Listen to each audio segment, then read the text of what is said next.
All right.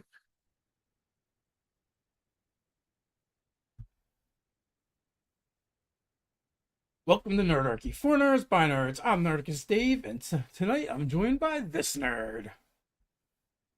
Nerdarchy Ted. Today we're diving into what really defines a hero in the worlds we build. Spoiler alert, it's not always about alignment or power level. Whether it's saving floating cities, protecting domes from collapse, or just not selling out your crew to rival animal mobs, we're asking what makes a hero here. Ether Skies is a Ether Skies is a hero, the one who preserves what little stability remains, or the one who risks it all to shatter corrupted systems. And under the dome, where survival is fragile, is heroism found in sacrifice, rebellion, or the simple act of hope. In Mafia, a world run by criminal critters, can loyalty, justice, or even betrayal define a hero?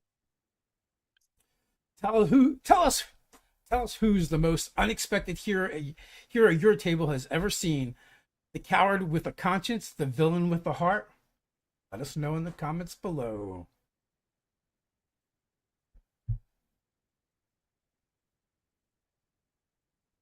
All right. So as usual, we're going to break this down into segments where we're going to talk about our home campaigns that we're probably going to we plan on publishing them at some point.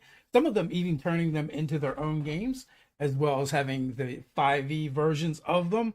Other Skies, Under the Dome, and of course our very own first RPG, Zoo Mafia. Now, don't feel like you need to be playing in one of these settings or these games to use these ideas in your own games. This whole point of these conversations are to spark imagination, conversation, and hopefully help you build your next campaign arc. So without further ado, let's dive into Ether Skies for what makes a hero. In Ether Skies, floating cities, arcane tech, and the cursed surface below, heroism here is shadowed by skyborne politics and ancient evils. When secrets and storms threaten to tear skyships apart, who steps up? The commander holding the line, or the mutineer who saves the many by defying orders? All right, so let's dive into some more detail. Skyship captains choosing between their crew and the greater good. How does this make a hero? Well, so here's the thing, right? What what are heroics? What is the heroic thing to do? Uh in our own Other Skies game that we're currently running on the channel, session 3 will be live tomorrow night. That particular Captain Razga has already stated the most important thing to them is their ship and their crew, right? So for them, they might forsake the greater good for the crew because that is their personal greater good. And that's the cool part because like the character, even though like we're only on session 3, there's backstory there. He's lost crew. So like that backstory influences the decisions that are going to be made. The same holds true for the other characters. We're all, high enough level that some stuff is already unfolded. Some stuff is there to unpack. And how is that going to influence the decisions? As well as the setting, makes it like, all right, we're not in a typical fantasy world where the lines between good and evil are easy enough to see and to draw and be like, okay, this side is good, that side is evil.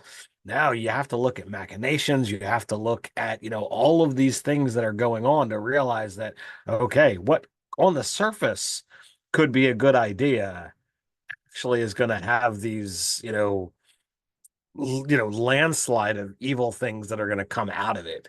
Whereas the thing that might look harsh is actually the better thing to do for, being a good person. That's true too. And like the flip side of the captain that chooses their crew over everything else is the captain that chooses to sacrifice possibly themselves and their crew or whatever they perceive the greater good is. In Other Skies, it might be your particular city. It might be, all of the cities, right? It may be everyone in the air.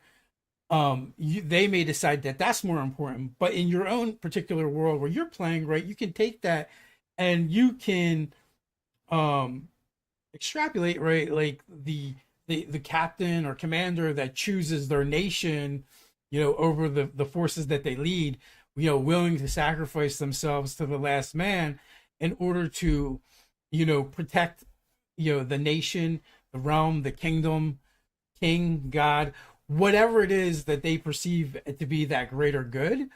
But another that opens up other questions, right? Would their crew or their soldiers willingly do this? Is this a thing that you know they would agree to, or is this commanding officer going to be making the choice for them, right? Or perhaps they're not particularly going to sacrifice themselves, but they're willing to sacrifice their their crew as well. So, where do you draw the line? What is truly heroic?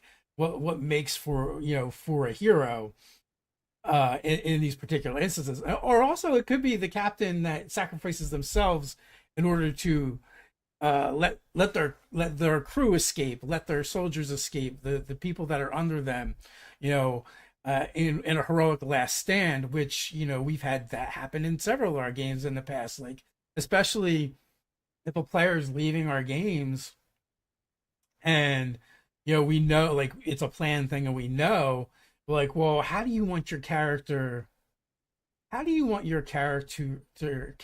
to exit this campaign, right?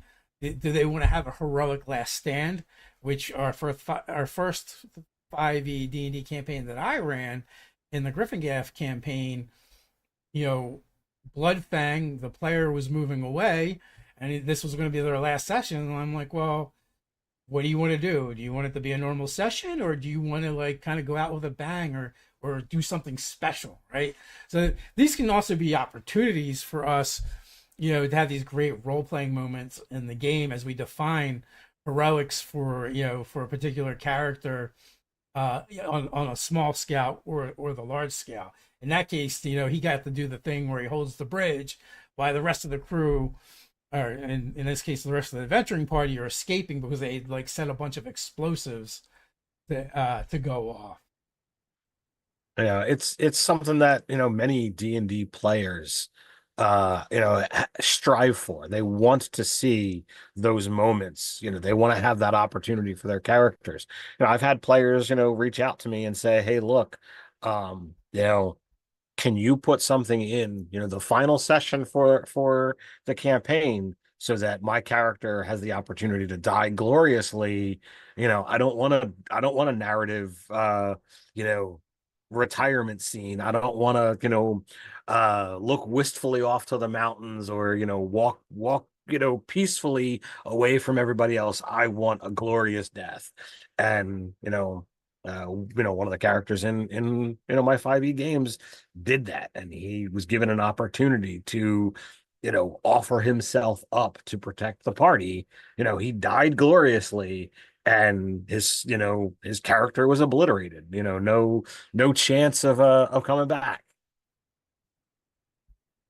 And so that's one way of doing it. But how about reluctant heroes who carry forbidden relics to safety? I mean, right off the bat, that just screams the One Ring and the Yep. Fellowship, right?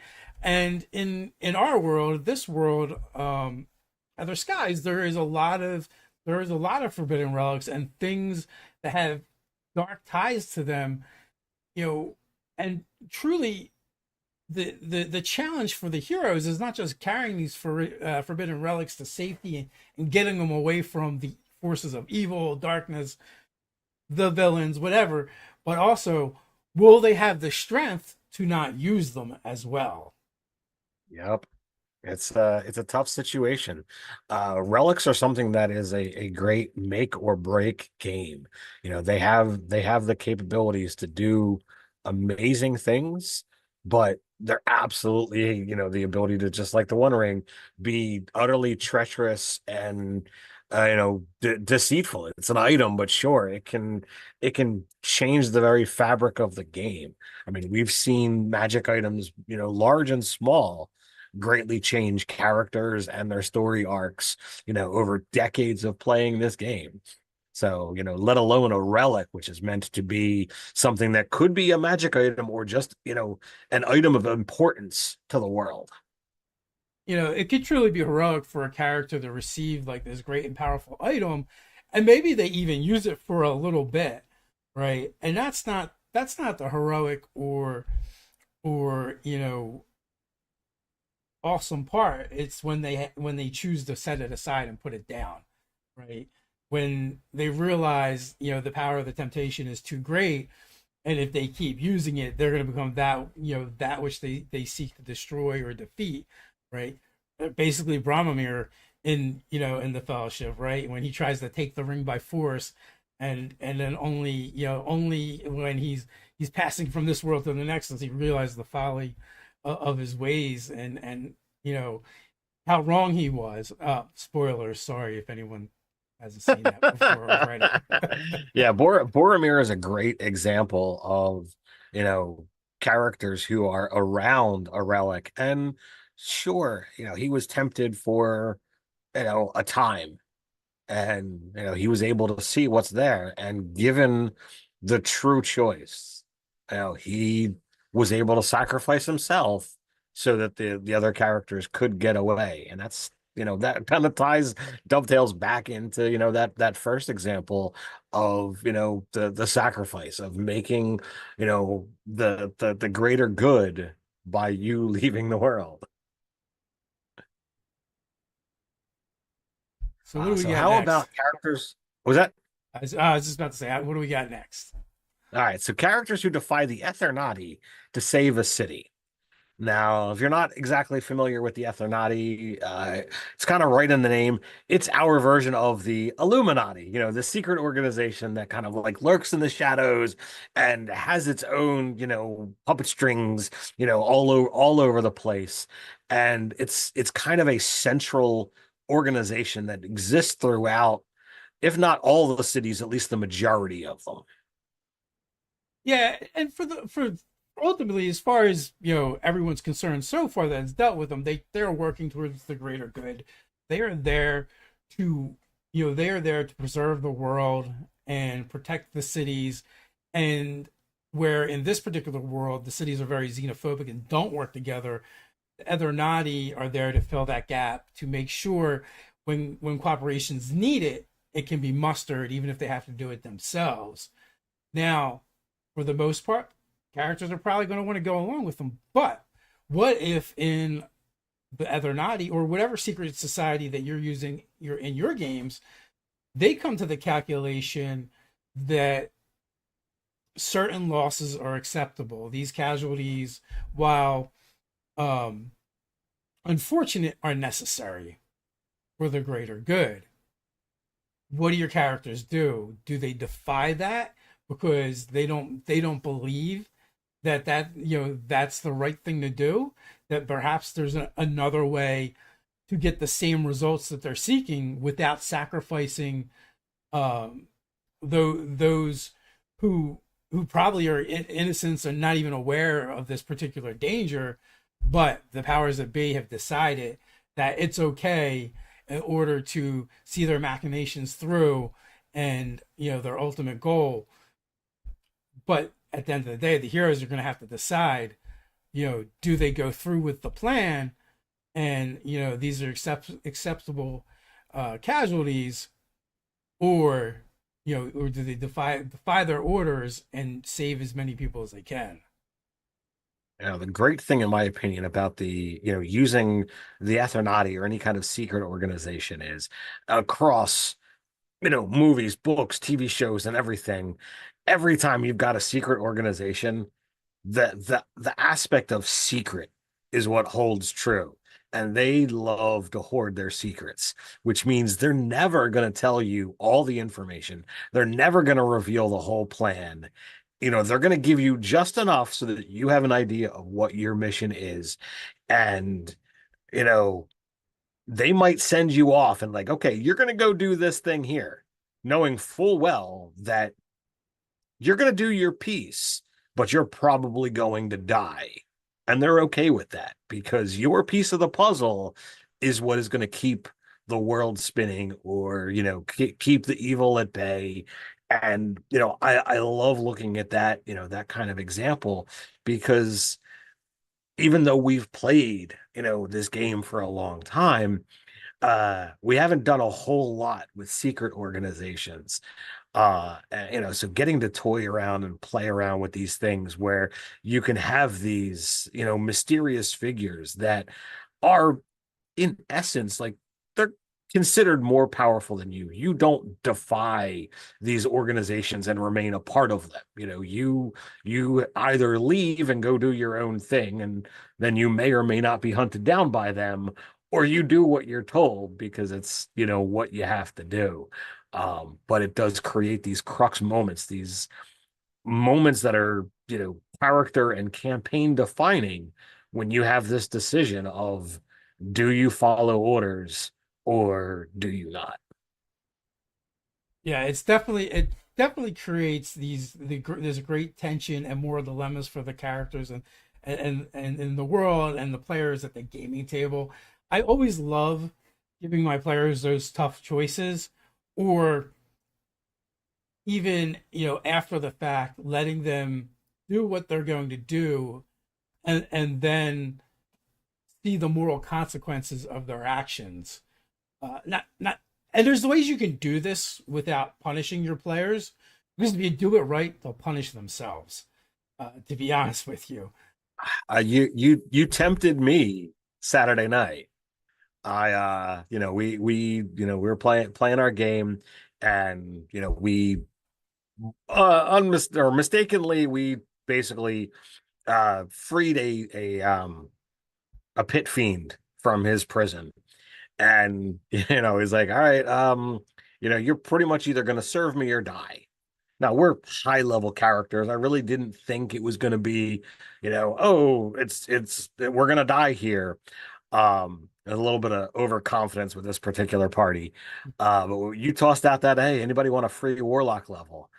And playing a sorcerer with a 21 charisma, I'm like, you know, I didn't get to the point to ask, but I'm like, would this be outside the realm of our little our leveling up, or would this be just a complete and utter freebie? But I debated. you know, sorcerers with a 21 charisma is pretty sexy.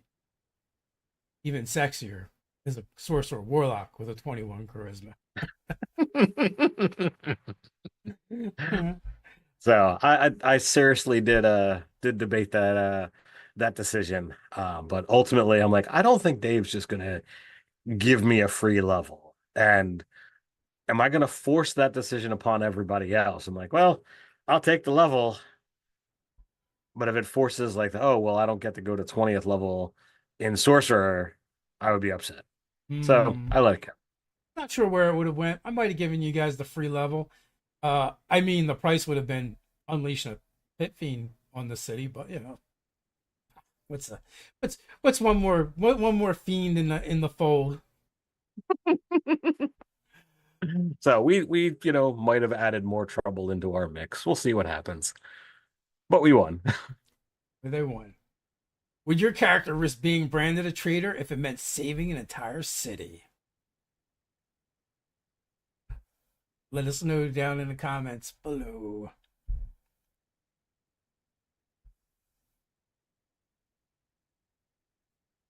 So with that, let's jump into our second segment. Let's talk about what does it take to be a hero here in Under the Dome? A post-apocalyptic world where survival is secured by mysterious arcane domes, and heroism might mean breaking the rules that keep everyone alive. When the dome's integrity falters and answers risk panic or collapse, is the true hero the one that reveals the truth or the one who hides it? So we've teased a little bit about the domes, and not much is known about them. So is a dome engineer choosing who gets saved?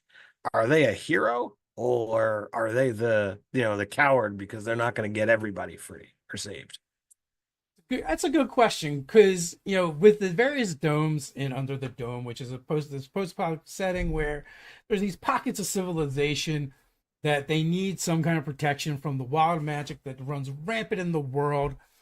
Uh, basically think chaos magic is nuclear fallout, essentially, right? And all the various domes have their own ways of dealing with this, and some domes it's a single individual that controls everything, and others, it's a ruling class of aristocrats and nobles, and it varies from dome to dome. We haven't explored them all yet, but as we do, we're going to be looking at what kind of saviors are these folks? Are they truly heroes? Controlling the domes and saving the people that dwell under them, or are they tyrants ruling over them, and the very existence of everyone in within these domes is reliant upon the one that keeps the dome going, that keeps the chaos magic at bay. And what about those who were living there underneath these dome engineers, these arcane maestros who get to choose who lives and who dies, by their whims. What is the heroic thing for them to do? If they can stand up and stand up against these individuals, even if they're strong enough to defeat them, what happens to the dome afterwards? Who keeps it going? So what is the heroic thing to do in this situation? Yeah, it's tough, and I think some people are gonna vote one side, and some people are gonna vote the other.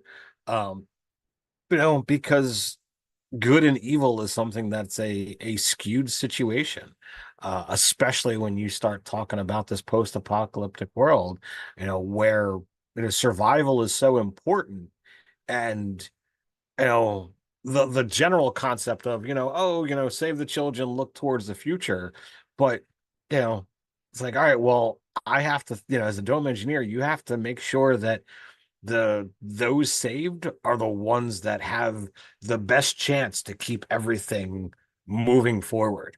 So you might have to let the innocent die and save somebody of importance because they're necessary for the dome's survival or the city's survival. And that kind of thing gets into some really good moral debate, and makes for some awesome role playing and some core decision making for characters. Also, does it kick off like a race for the heroes to try and figure out how can they preserve the dome afterwards? Like these springboards for these other opportunities to be heroic, or do they just look after themselves? Right? Do they become the tyrant of the person that controls the dome? Do they try and take over and rule them and be like, hey, you keep this dome going for us or else, right?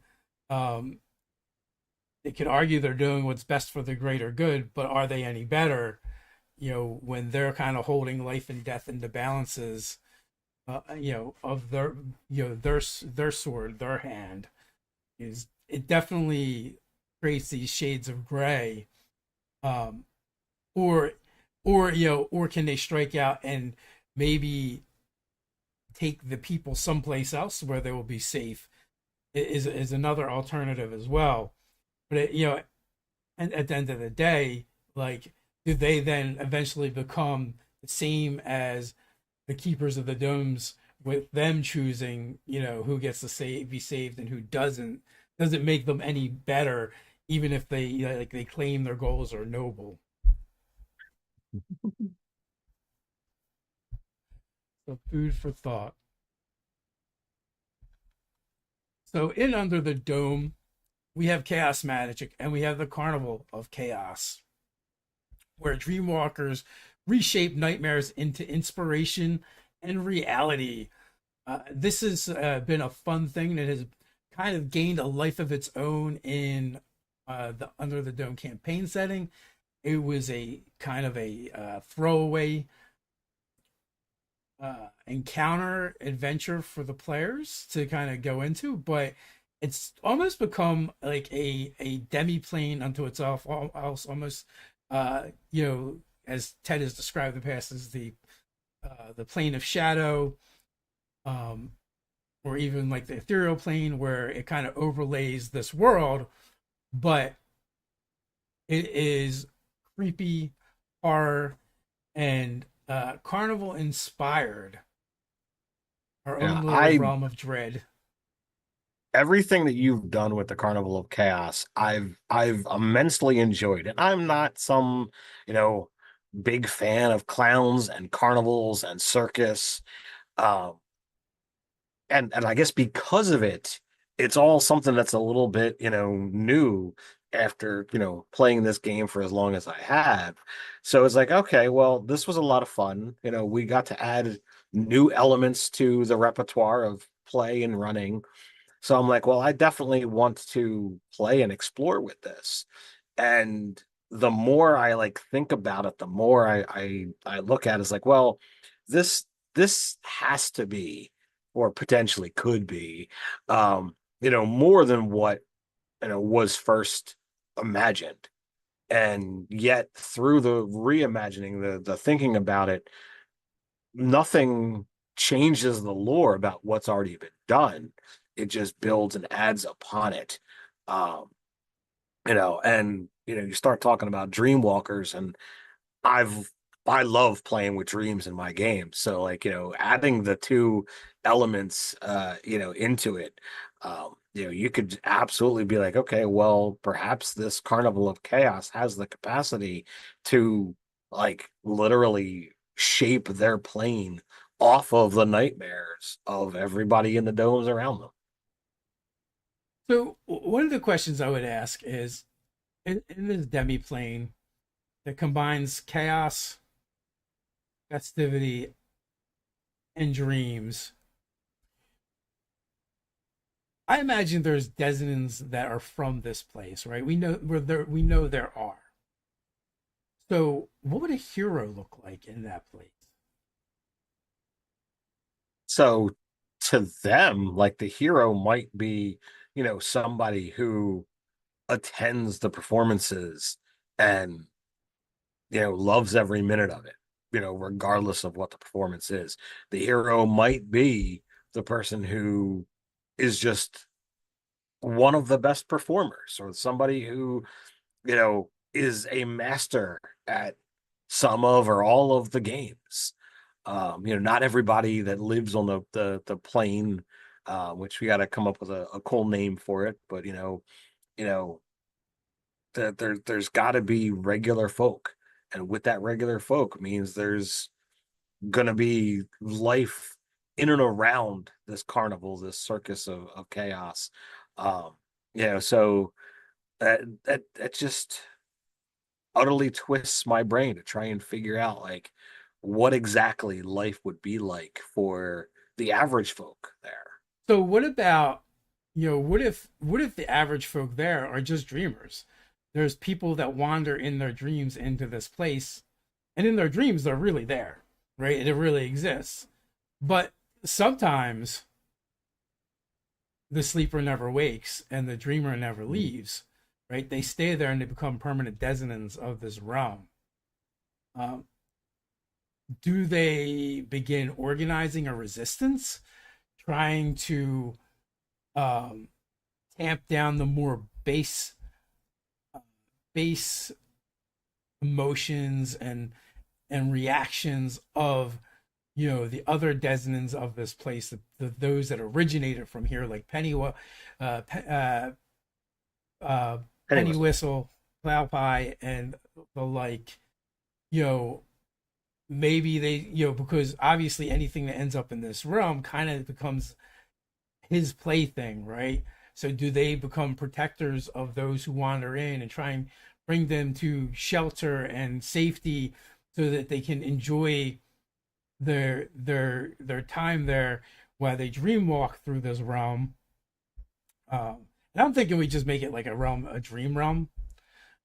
Okay. I kind of like that idea. Like that's the connection from the world of Under the Dome is when the people sleep, they can end up there. The unfortunates don't get to leave there, you know, or if something happens to them in the waking world while they're there, um, they get stuck, right? That's they permanently become fixtures there.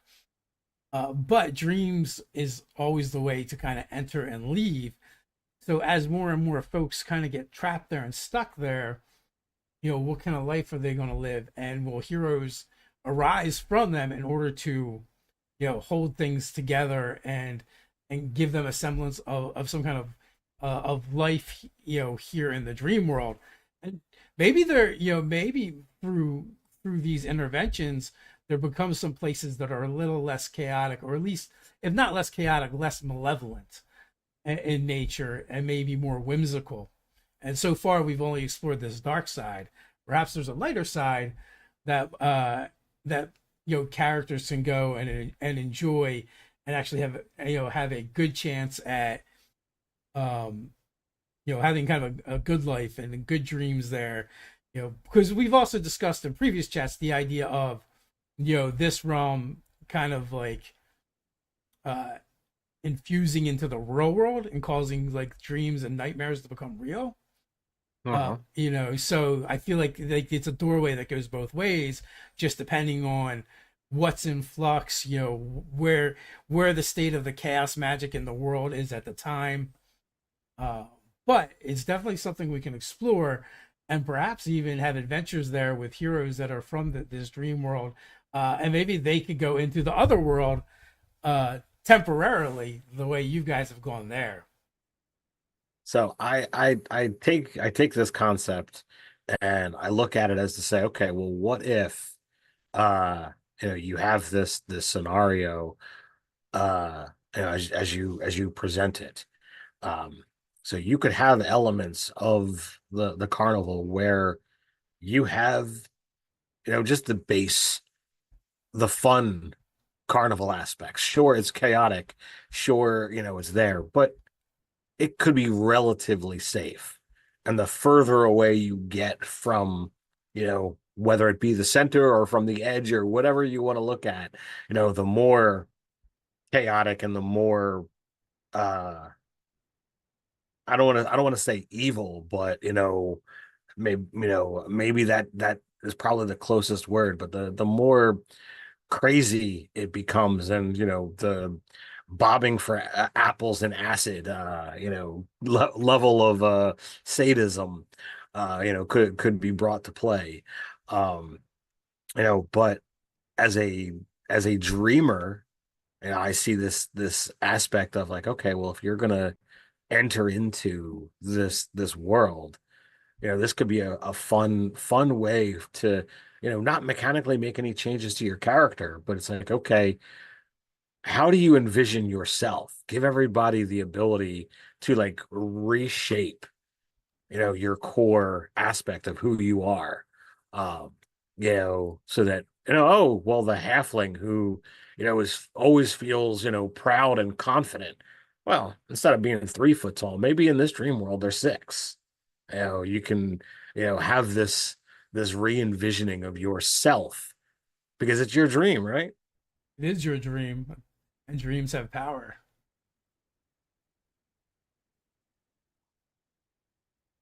So moving on. Cult leaders claiming divine purpose through heroic narrative in a world without gods. So it could be said, right, that you know, giving people something to hope for, something a greater purpose could be heroic, right? Or it could be selfish. And in Under the Dome, we don't really have gods per se. We have some spirituality, we have some religions, but there isn't gods in the traditional way of D&D. You know, so that being said, it doesn't mean that someone couldn't come along and claim that there are gods and build or a god and build around that, you know, they could do this for good purposes. They could be do they could even believe. They could be a true believer. Whether it's true or not is another matter. I mean, one of the things we've kind of explored in other videos about Under the Dome is this concept that the domes themselves are gods that have been kind of sacrificed and repurposed their power into fueling the domes. Perhaps, perhaps one of these cult leaders has discovered this and is starting to build a following around it. At the same time, the powers that be, the government, the aristocrats, the noble hierarchy, are just claiming this is the ravings of a madman. The question is, like, through the filter of Under the Dome, does this person become a hero amongst the people, or are they a villain? Well, I mean, to the people, they're absolutely going to be a hero. Anytime you are lifting up, the common folk and giving them essentially hope, something to look forward to, something that is going to remove the droll of day to day. Um, that's that's that's a great thing. Um, you know, to an adventurer who sees the ploy for what it is, sure, they're a villain. And, to the common folks' eyes, as the adventurers come in and slay their lord, it's like, well, crap, you just took out our figurehead. Does somebody else step up into their place and, fill the void, or do people go find something else, someone else? Um, that's the great part of fiction is somebody's hero is always going to be somebody else's villain. Yeah, did Um, they become a martyr or the first saint? so like you have the ability to see how it all unfolds and how history is going to view it based off of who gets to tell the story. The historian gets to be the one to determine what all of these things are. Um, I've got lots of examples, but like everything I have is, that I would say feels like would be jaded in some way, shape, or form. So I'm like, I'm not going to give any specifics here. Um, Well, the other thing too is, right, perhaps like this cult leader, they're giving purpose to the common folk, and they're inspiring them and giving them hope. But if you're someone who is more experienced in the world, for instance, like, in our game, your characters, compared to the vast majority of the population, they're worldly, and they're very intelligent, they're wise, and they might very well know there are no gods, right? So do they let this false prophet keep inspiring folks with false hope, or do they you know do they let truth reign free, even if it means leaving the population crestfallen, as their deity is ripped from them because it wasn't a real thing to begin with, and they prove that this cult leader is nothing but a charlatan. Are they doing the greater good at that point? Is that the heroic thing to do, or do they just let them keep believing, or something else? so I would say Vel would let them have their false idols. Um, it's not going to change the afterlife, but it'll change the life they're living now. Whether that's the right or the wrong decision, um, you know, he's got so much on his plate to deal with. He's never seen himself of like, oh, I need to be a hero to the common folk.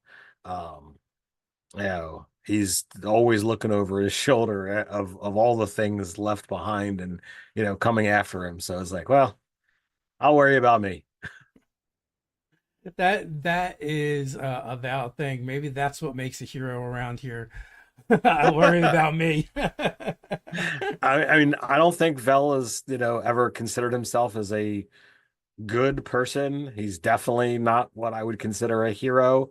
Um, I mean, even from the moment session one, like, he took a magic item to be the master of persuasion and deception. So I didn't really view him as the hero. Like, he's not evil, but he's not the paladin. He's not the stalwart guy. That being said, because Under the Dome is a little darker and a post-apocalyptic setting where life is just hard, right?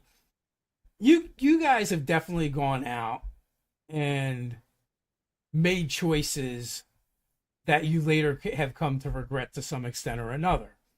Sure. Um, you guys, were at odds with a druid. You defeated the druid, tracked him back to his lair, tracked back to his lair after him and his minions were defeated, only to find that the lair was not completely unprotected. But once you breached the defenses, realizing the only thing left in this cabin was his loot and his treasure, his wife, and their infant child. And like you guys were all gung ho and geared up to go get. All right, did we fought this guy? He was tough. He must have some good stuff. And then you get there, and he does have good stuff. It's all piled up. You can see it. And the only thing standing between you and it is this woman and her child, and she's just pleading for you to spare them. And It's like you can take the stuff, but don't kill my son. And every single one of us is like, oh shit. so like even though you guys don't consider yourself the heroes per se, it was at that moment that you guys morally made decisions and said, "Oh, we're not going to take your stuff." And looking back, you guys were like, "Oh, this was bad." And there's a bunch of characters in the party that have very low intelligences, and now there's a no creating orphans policy among the lower intellects. They check first to figure out whether they're making orphans or not. But so like you guys have moved towards a heroic bent, right? And So yes, to that extent, there's the element of, we're not assholes hmm, for the most part. But it is a scenario that on occasion, we're doing what's right. Um, but I think there's a difference between, you know, acting heroic and, making good choices and actively trying to put the stamp of hero, on your pauldron. yeah, And I don't really think anyone in the party is seeking that kind of claim. yeah. Just because you don't seek it doesn't mean it won't seek you. Sure, And sure. And also and the history is rife with those kind of things. in Under the Dome too, right? Like particularly in this dome, for Stalia, they're street racing, right? So you could also like on a smaller scale become a hero of the people by just being good at street racing. Uh, and there's definitely those in the dome that do that as well. Hmm.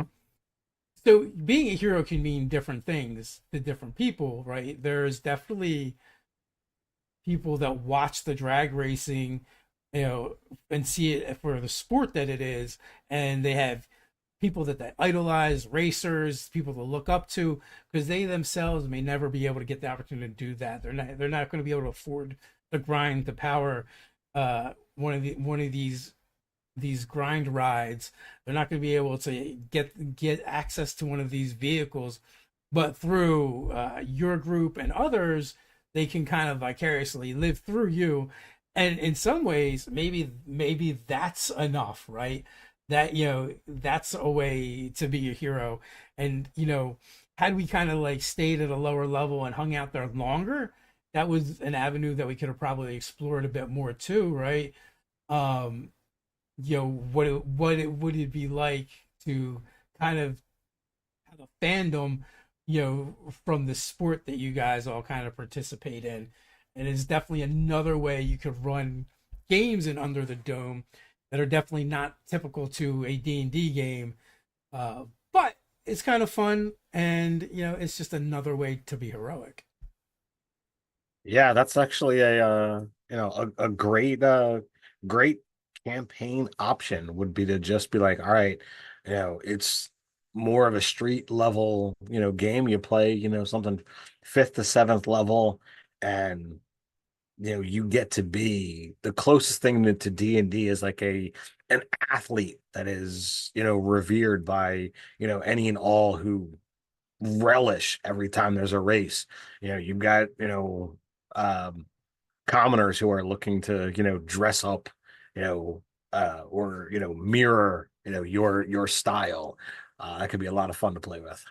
Yeah, for sure. Your character discovers the dome is failing. Do they warn the people and risk chaos, or find a secret solution alone? All right, we got one more segment before we get to the Q&A portion of our chat. As I drown myself in water here, I can do basic functions like drink from a water bottle. Zoo Mafia, what does it mean to be a hero here? 1920s noir, 1920s noir with animal gangsters, secret schemes, and survival beneath human noses. Heroism is complicated by power, pride, and predation. When crime is survival, what makes a hero? A traitor who snitches to protect their crew, a boss who sacrifices status to save a run. A mob enforcer hiding their kindness behind claws. Let's discuss. All right, this one strikes a little true because we've run quite a few Zoo Mafia games here on the channel. We've had quite a few home games of Zoo Mafia at this point, and all the different characters have different motivations. I think on our stream games we have a couple players that tend to, while they are trying to get made in the Bob and not let the humans catch them while they do it, they also tend to be a bit on the kinder side for the seedy underworld elements. Yeah, it gets tough, and I got nothing against, the players who side that direction, and it makes for interesting role playing and great games. Um, but like if you look at the reference material of, Sopranos or Godfather or what have you, like family is important, and you don't kill the guy when he's in front of his kid type of situation. So like you can see the elements that kind of match and mirror those kinds of things of like, okay, I'm gonna go out and I'm gonna protect this kid, or I'm gonna go out and I'm gonna do what's right. And then you create this cool hanger on NPC, that idolizes, this enforcer. And how cool would that be to, have this kid that's always hanging around, always getting themselves into danger. And now you have to be like, oh, well, I gotta save Tommy again because Tommy's, getting into trouble again. That could be a great, great aspect for a character to play with. Sure. Now, what do you think motivates someone like that, right? In another time, another era, a different kind of game, they would be the hero. But here in Zoo Mafia, they find themselves as an enforcer for one of the three big families. They do what needs to be done. They get the job done. They don't particularly take pleasure in it. But what they do isn't the nicest of businesses to be involved in. Uh, Constantly is going to be at war with the kindness within. What do you think motivates someone like that and leads them to this type of life? Well, the thing is, violence kind of begets violence. So I think a lot of people who, have turned their way of life into crime probably has already seen violence. Maybe they grew up on the streets seeing all this crime and all of this hardship, and they're like, this is what I grew up around. So it's nothing new to me. Um, maybe it's an element of, you know, their family, was in it. If you look at, again, The Godfather, that's just, handed down from generation to generation. And, it's what's expected of you. So you gotta step up, or just be in that life. Uh, others have had hard times, dropped upon them. And that was kind of the premise for my last game, was that it's like, all right, maybe some of you wanted to be normal folk. You wanted to live a good life, but times are tough when, jobs are scarce and the world is crap because of all this crime. So you're like, screw it, rather than try to, be a normie and stay away from all this crime. We're gonna fully embrace it. We're gonna get involved. Or maybe this mob enforcer hiding their kindness behind their claws sees this is the only way to kind of steer the ship. Like it's going to be bad, but at least if they can kind of start to take control of things, they can determine where the bad goes. Which kind of leads me into an inside agent slowly steering their family toward redemption. What if that enforcer, works their way up through the ranks to become more than just an enforcer? They start trying to take control of the family from within so that they can decide who the bad stuff happens to and who it doesn't happen to, almost like a Johnny Marcone type style deal from the Dresden Files. Yep. Yeah, that's a great example. He's one that has an amazing arc, and we've talked a lot about Dresden through the years, so I'm not gonna, you know, run down that rabbit hole.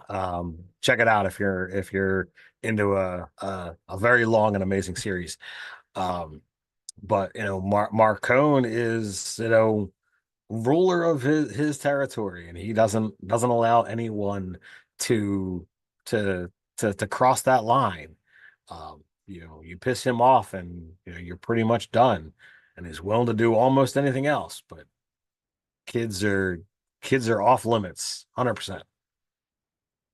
So that could definitely be an arc to explore. If you want to take your Zoo Mafia game or any kind of criminal game, really, in that direction, where you're going to slowly change the trajectory from we started off as the bad guys, but now we want to move away from that. We want to control all the crime so that we reduce collateral damage, so that the innocents aren't getting involved, aren't getting hurt. Things aren't messy. There aren't mob wars anymore. Everything runs smoothly. We don't have to fight or kill the cops anymore because we put them on the take. We bring order to the chaos.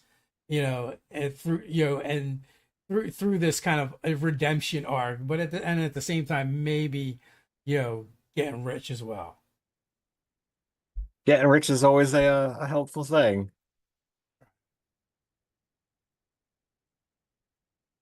What's next?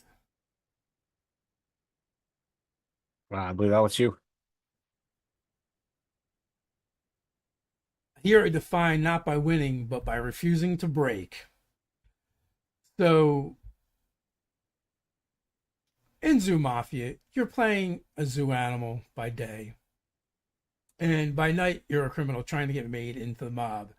And by doing that, you form a gang called a mob, right? A mob is just slang for gang in the 1920s, and you're trying to be made into one of the three crime families, the mafias. And sometimes it just takes perseverance. Keep work. You have to keep working to overcome the obstacles in your way and prove that you're worthy to one of these families in order for them to accept you and take you into their ranks. So what does that look like to you, Ted? So I think like this thing, the the refusing to break comes in a couple of different ways. Number one, you're not breaking, you're not buckling under, and um, you know, you're not giving in to societal pressures and what have you, but you're also, you know, you're I'm trying to figure out how to phrase this damn thought. So by not breaking, you aren't losing the fight. You're not dying when you're fighting against these other mobs. Um, let's face it, the core concept of the game is, there is three families, and the zoo's not big enough to hold all three fighting for territory. So you kind of have to take one out. And generally, it's like you got to take one out in order to get, into the other one. Um, so that makes it a little daunting to be like, I need to bring down an entire mafia through what one little mob is going to do. That that seems like it's an awful lot, and it could break you physically, mentally, spiritually, what have you. Um, so you know you're a hero to those who have survived you, though to those who are in the mob that you're looking to be a part of. You have the ability to rise through the ranks because you've done what others can't do. Not only did you not break from the fight, but you broke another group. You tore them down, and potentially took it apart and either sent it scattering or took pieces as you went, so that the group that you're joining is now immensely stronger than it was before and in a better place to go up against the other family. Yeah, there's something to be said for perseverance and just persevering. Um, you know, not giving up and not not quitting, right? As long as you're still in the fight, you can still win. You can still come out on top, and that in itself could make you like a symbol to those who are going to look up to you, whether it's other members trying to get into the mafia the same way you are, or maybe it could even just be the vanillas, the normies, that see this guy that's constantly getting beaten down, but he just refuses to give up.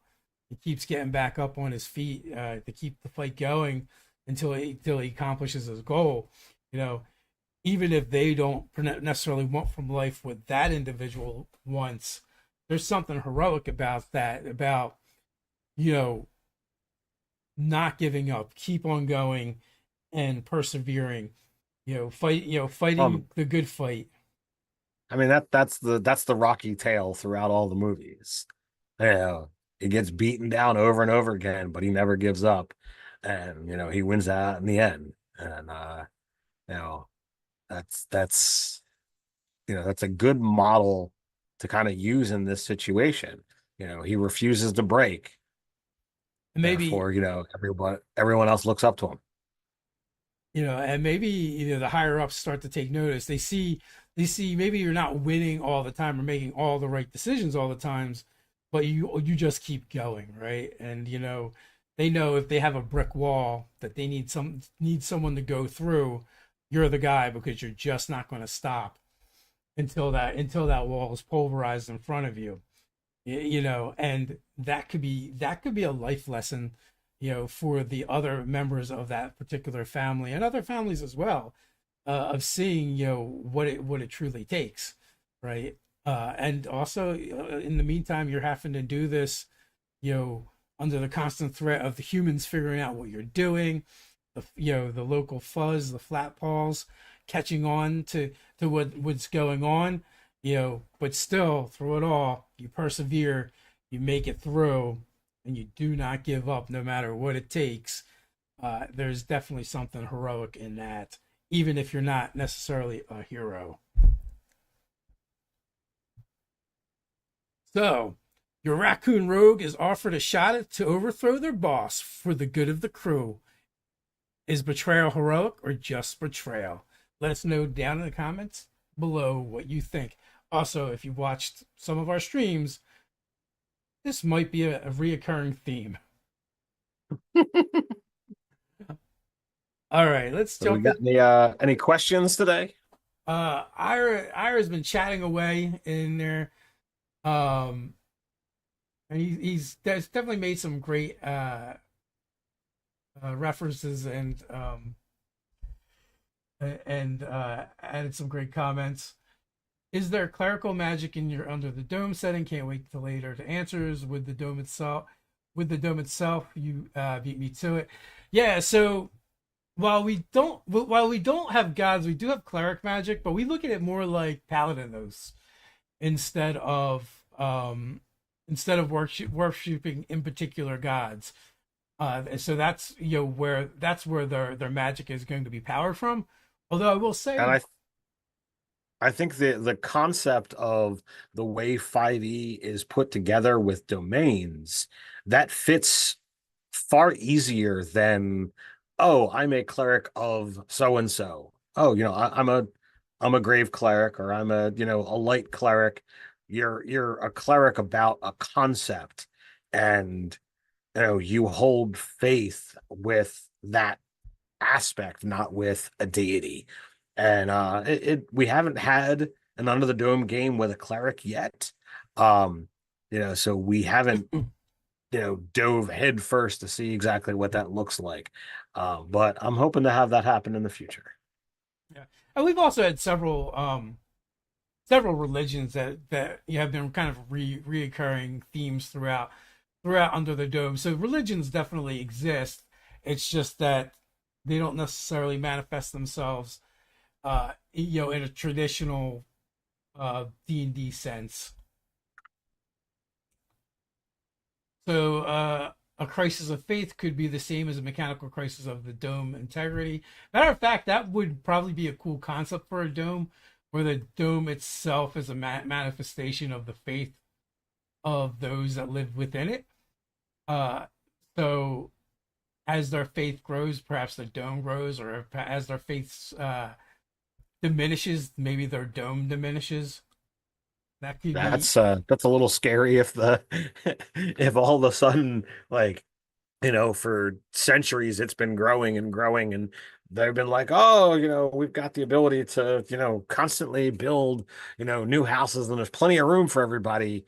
But then, like, something happens and the faith diminishes, so it's shrinking. And it's, so like you come upon a dome that's got buildings and structures that have been, shaped, reshaped, destroyed, by the dome's shrinking, as well as by the chaos storms. um and maybe, like, it's vastly changed in size, so there's a lot of debris outside. And maybe the party has to see what the heck is going on and figure out, you know what's causing this.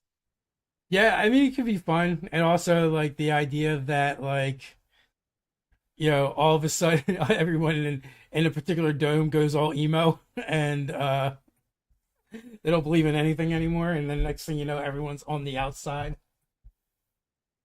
Or like maybe there's just one guy that still believes, and the dome is now just his house. That is pretty ridiculous. Or what about the dome that keeps expanding, almost like as like a form of conquest, Uh-huh. where like it's their faith that makes it grow, and as it expands, they start taking in other places, other people, and they kind of conquer them via their faith. Mm. And plus, like, they have the physical manifestation of their faith, which is the dome itself, right? And the fact that their dome is growing and getting stronger, right? Like, uh the funny thing is, though, what is their faith actually vested in? Is it the dome itself that they worship? I'd have to seriously contemplate that one for a while. But I love this concept of like a Viking style dome that's looking to you know conquer areas and not just defeat the people, but to Right. bring them into the fold. And as they bring in more people, the dome is growing so that there's always space for those that call this place home. Um, and the conquered peoples, sure, their spirit has been broken, but you now have a divided populace of those who are of the faith that are looking to do this Viking culture, and those who look at it and say, all right, well, I live here because I don't have a choice, but you know Well, I don't really follow this line of thought. since you phrased it that way, right? So what if they go Viking and when they do, like, say there's a set number and they have to go out and do the thing, but when they do and they conquer and they set up a permanent or semi-permanent uh, stronghold there, a dome begins to grow, powered Hmm. by their faith. And if they then assimilate others into their faith, it grows even more, right? So instead of the idea that their dome just constantly expands, they send out expeditions who then kind of create more domes, and those domes can expand. Not so it's like all encompassing where eventually you're going to put a dome around the whole world, but instead like they create these settlements, and each time they do, another dome's kind of like springs up based on their faith. And That's a that is an interesting way of looking at it. I hadn't really thought of, like a lot of new domes springing up, but that could be interesting, and could kind of dovetail into the concept of like smaller domes that exist out there, which I'd love to have and play with. yeah, so it's definitely some food for thought. But with that, it's almost 10 after 9. We've had long days here, so with that, let's start wrapping it up. Thanks everyone for hanging out with us. Thanks for exploring the gray areas of heroism with us, where sacrifice, shadow, and survival collide. Join us next week as we dive into how music, art, and expression survives oppression. Link in the description to get notified. Like, subscribe, and ring the bell so you don't miss a single video. And until next time, stay nerdy. Stay nerdy.